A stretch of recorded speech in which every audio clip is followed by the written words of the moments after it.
Well, at least it isn't snowing.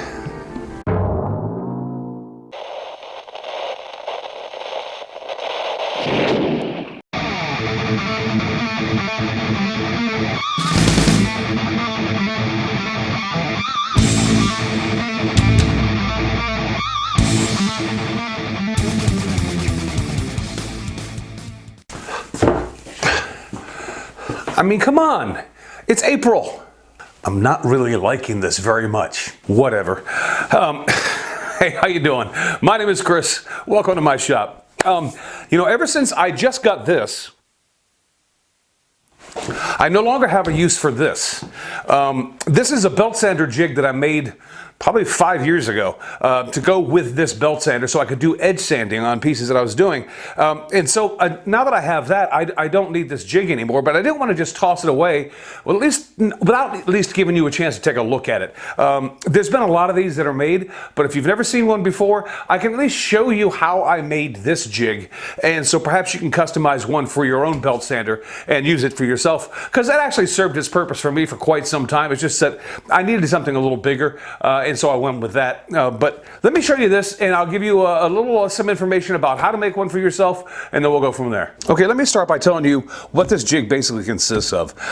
It's a platform here that is 90 degrees to the belt, and then it's also it's hinged over for two reasons. One, it allows you to, once you've gotten it level, you can do some above sanding, but it also allows you to take the belt sander out and use it for what it's intended for. But I tell you what, let me change the angle on this camera and I'll show you what this basically consists of. All right, what this consists of basically is, in order to get this platform that I wanted to use as my workspace for the sanding procedure, I ended up having to put 2 pieces of 3/4 inch plywood together, along with a piece of melamine and some, laminated particle board, basically, to get that 90-degree angle that I wanted to the belt without losing too much of the actual belt surface itself. And I think I've lost maybe 1/4 inch by installing this, but I needed a nice smooth surface that when I was working on this, I could use to slide across whatever I was sanding. And if you look over here, you can see that, I obviously when I had the belt sander removed, I put a level on it and found out what the level was, and I created this front cradle around the handle of the belt sander. And then once I had that established, and this was at a 180 degrees, I had to go ahead and build this support for the handle itself too, so I could get in there and operate this trigger. Now I should mention to you that this simple little jig won't work with every belt sander. I know that Porter Cable makes several different models, and I believe Makita does as well, where the dust extraction is actually on the top of the belt sander, and so turning it upside down like that and getting it level is going to be a bit more of a chore than what I had to do with this. Most the sanders that this jig works with are going to have the dust collection on the side of the belt sander, not coming out from the top. And it's because of all the different models of belt sanders that are out there that you can't really do plans for this unless you have the exact same belt sander. Plans for this wouldn't actually help. So the best I can do is show you how to sort of modify something that'll work for you. And like I said, this is the original base I started with, this piece of 3/4 inch plywood. I added another piece of plywood to it, the melamine and then the laminated stuff. The other piece of this jig is just another piece of 3/4 inch plywood that I used some old door hinges on to hinge it so I could get it from 90 degrees to vertical, to horizontal. I added a 1/2 inch piece of plywood here because it required me to build up this base, this portion that's inside here, that was going to actually hold this belt sander, level. So that's, I had to do that to mine. You may not have to do it to yours, but you are going to probably want to make sure that you have the handle encased in something quite similar to this. And then, of course, support the back of the handle so that doesn't go wobbling around on you like that, and also give yourself room for a trigger so that when you get your finger in there, you can start the belt sander, pop in the little lock button to keep the trigger on, then remove it, and then you can use it however you want, either horizontally or up at a 90-degree angle.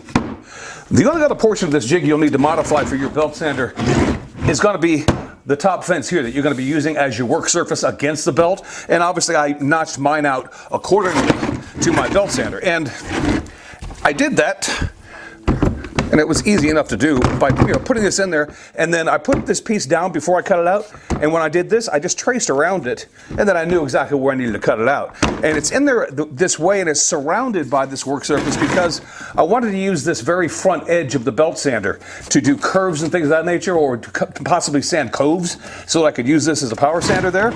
But it's actually a really simple jig. If you just have some scrap wood laying around, maybe some old door hinge, hinges. It's, and it worked. It worked for me for a good 5 years. Now, obviously, this jig is not going to win you any beauty awards.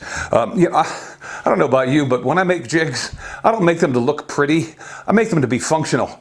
And that's pretty much all this is. It's just a functional jig. It's not going to win you any beauty prizes, all right? The only thing I can tell you about this design, at least for this particular design that I did for myself, is the one pain that I have with this thing is trying to turn that trigger on and keep it locked with 2 hands in this configuration. It's a lot easier to do it when you have it sitting like that. Turn it on, then you can lock the trigger down, then you can pull it up, and then you can do your edge sanding. So, kind of an inconvenience, but it didn't cost me a dime. I mean, we're talking scrap wood and a couple door hinges I had laying around. So, and I got an edge sander out of it. So, fine. I'll take that hassle any day of the week. It's okay. But like I said, it worked for me for many years. And so, if you've got a belt sander and you're looking to do some edge sanding, and you want to do there's going to be a lot of edge sanding for you in your future, you may want to consider making one of these. Or if you just want to be able to turn your belt sander upside down inside a jig instead of slocking it into a vise, you can do it that way. And then when you don't need either of those functions, you can take your belt sander out and use it for what it was originally intended for in the first place. So there you go. Simple shop jig to turn a belt sander into an edge sander. You guys get out there and make one for yourself if you haven't done so already, and I'll talk to you later, all right? Take care.